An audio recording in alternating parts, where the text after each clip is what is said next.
Hey buddy, hope y'all doing well today. I'm doing better, mentally and physically and everything else than I was yesterday. You know, life just fucks with you sometimes. Anyways, this is my review of last night's uh, episode 12 of season 8. It's hard to believe we're already halfway through this back half of the season. But The Key is the name of the episode. Um, with the previews and all, I thought, wow, we're going to have a good action-packed episode. It's going to be bam, bam, bam. But, well, like this first part, it's just, sanctuary, blood. Yeah, they're getting some blood together. Like they do in the comic. But in the comic, it seems to go a lot faster. And there's not as much of this just bullshit. I do like Negan, has Lucille in the front seat. I thought that was cute. But, yeah, the first part, just slow, boring, and bleh. I like that Rick's finally made it to Hilltop. Although he doesn't stay there long. And I thought him and Daryl might, actually have some problems, but no, they didn't.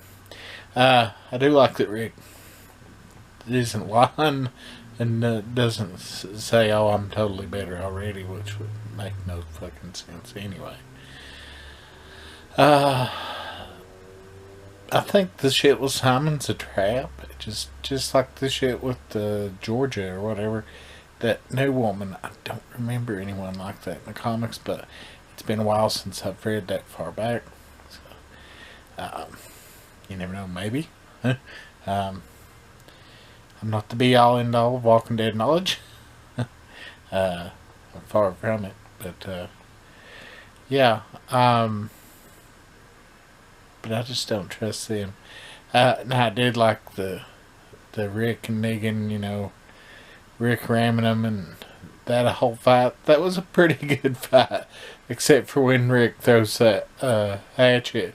That's about the stupidest thing I've ever seen on anything. No, just The Walking Dead. I don't know why he wouldn't have ducked the opposite direction, but he didn't. But yeah, that fight takes up almost too much time, but it was fun. These new people, like I said, don't trust them. They're probably not bad, but I just don't trust them. Enid don't trust them either.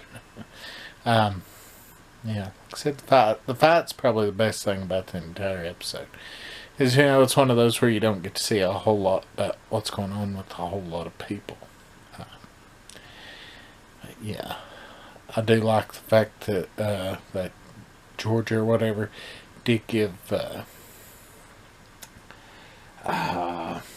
Maggie that book. I mean, that's where it makes Walking Dead sort of like the old UK show, The Survivors. And if you don't know what The Survivors is, it's about just a regular like flu, like plague thing that happens, and it kills 99% of the population. So the 1% that's left, I mean, could you start civilization over if, say, everyone in your area only knew how to work their cell phone and didn't know how to farm, make bread, mend things?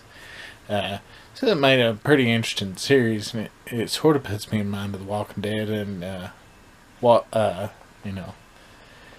the book that she gives her reminded me of that. So I thought that was a good thing. Yeah. Maybe next week. I mean, there is 4 more episodes left, so it's until I don't think they'll spread this war over 4 episodes.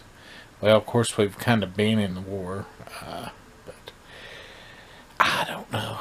I hope they're good.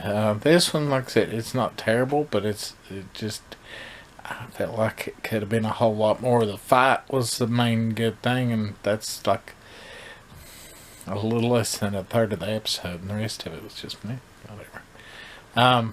I did like that Jadis it got Negan, because she's not in the comics, and you know, I don't remember anybody doing that in the comics with Negan. So they're making it variate, but that's not always a bad thing.